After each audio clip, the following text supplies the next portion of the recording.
ሄሎ ባልና ሚስት እንሆን። አቤት ክረምቱን ብቻ እኮ ነው። ማነህ እንደዚህ የምትቀደድብኝ?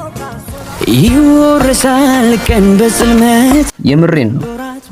ክረምቱን ብቻ ከኔ ቤት ተኝተን ተቃቅፈን እየተሳሳምን አደም በቀኝ እንበል። ህይወት ለኛ ትሁን ባንሶላ መጠቅለል፣ በፍቅር መንሳፈፍ፣ ንፋስ እንዳይገባን ለጉድ መተቃቀፍ። ኧረ እባክህ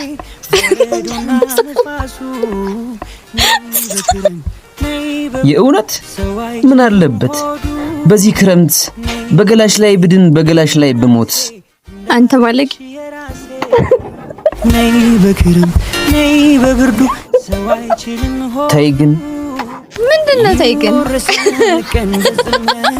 ተይ ግን እንዴ ደሞ ሲታይ ነይ እንዲሞቅ አንሶላው ነይ እንዲሞቅ ትራሱ አቀዝቅዞታል ቤቴን በረዶና ንፋሱ